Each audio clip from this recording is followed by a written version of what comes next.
विश्वासाची 26 वर्ष, लाखो सुखी दाम्पत्य. डाउनलोड करा मराठी मॅट्रिमनी. विनायक राऊतांसह कुटुंबियांविरोधात गुन्हा दाखल, जादूटोणा केल्याचे सून गिरिजा राऊत यांचे आरोप. भोंदूबाबा फिरोज शेखला 2 दिवसांची पोलीस कोठडी. विनायक राऊत कुटुंबियांकडून सुनियोजित घात, लग्नानंतर 7 वर्ष छळ केला. राजकीय पार्श्वभूमीमुळे तेव्हा तक्रार केली नाही, सून गिरिजा राऊत यांचे आरोप. सून गिरिजा राऊत 3 वर्षांपासून मुलासोबत राहत नाही. 2022च्या प्रकरणाची 2026 मध्ये तक्रार. यात नक्की काहीतरी काळाबेरं. विनायक राऊत यांनी कुटुंबियांवरील आरोप फेटाळले. विनायक राऊतांसह सर्व आरोपींना अटक करा, त्याशिवाय योग्य तपास होणार नाही, गिरिजा राऊत यांच्या वकिलांची मागणी.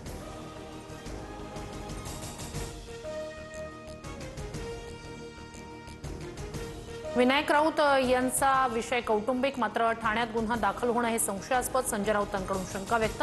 तर या प्रकरणात पारदर्शक चौकशी होणार, गिरीश महाजनांची प्रतिक्रिया. नाशिकमध्ये कुंभमेळ्याच्या कामात सर्वात मोठा भ्रष्टाचार होणार, संजय राऊत यांचा दावा. गुजरातच्या ठेकेदारांना कामं दिल्याचा आरोप, तर राऊतांकडून बिनबुडाचे आरोप. गिरीश महाजन यांची प्रतिक्रिया. नगरसेविका राजुल पाटील ठाकरेंच्या सेनेपासून अलिप्त. आदित्य ठाकरे यांनी बोलावलेल्या बैठकीला राजुल पाटील गैरहजर. वडील संजय दिना पाटील यांच्या बंडखोरीनंतर गैरहजेरीमुळे चर्चांना उधाण. अमित शहा यांनी दिल्लीला बोलावून भाजप जॉईन करायला सांगितलं. एकनाथ खडसे यांचा मोठा गौप्यस्फोट. खडसेंचे थेट दिल्लीपर्यंत संबंध, आम्ही किरकोळ लोक, गिरीश महाजन यांचा टोला. शरद पवार यांचा फोटो वापरण्यास दादांच्या राष्ट्रवादीच्या जिल्हाध्यक्षाला मंजुरी. माझ्या प्रत्येक बॅनरवर पवारांचा फोटो वापरणार, परवानगीसाठी तटकरेंना पत्र लिहिणार, संजय पवार यांची माहिती.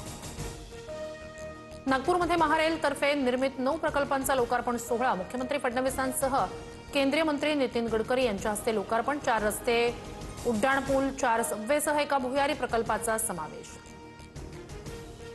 मोशीतील दुर्घटनाग्रस्त इमारतीतून सर्व 9 मृतदेह बाहेर काढले. अखेर 83 तासांनी शोध मोहीम थांबवली. दुर्घटनेतून एकूण 14 कर्मचारी बचावले.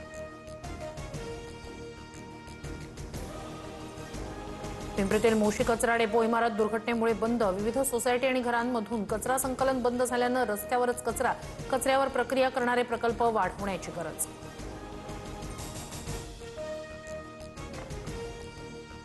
नवी मुंबईच्या नेरूळ स्टेशन परिसरात तळीरामांचा उच्छाद. एका व्यक्तीचा पोलीस कर्मचाऱ्यावरच हल्ल्याचा प्रयत्न.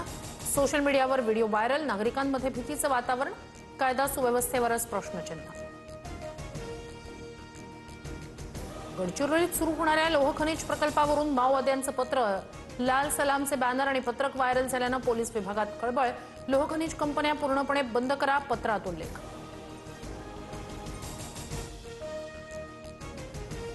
शाळा बंद आंदोलनाचा शिक्षकांना फटका. 8,629 शिक्षकांचा 1 दिवसाचा पगार कापणार, शिक्षण विभागाचा निर्णय. धाराशिवमध्ये 6 महिन्यात 2,88,00,000ची दूध पावडर विक्री. भूम दूध भेसळ प्रकरणात मोठा खुलासा. 7 जणांविरोधात गुन्हा दाखल, मात्र मुख्य आरोपीसह काही आरोपी फरार. स्विगी इन्स्टामार्टला FSSAI कडून तब्बल 9 नोटिसा. खराब पॅकेजिंग आणि मुदतबाह्य खाद्यपदार्थ दिल्याचा आरोप. स्विगी कंपनीच्या सेवेवर ग्राहकांचा संताप.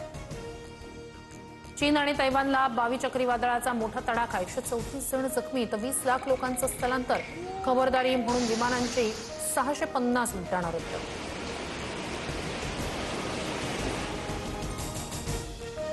विश्वासाची 26 वर्ष, लाखो सुखी दाम्पत्य. डाउनलोड करा मराठी मॅट्रिमनी.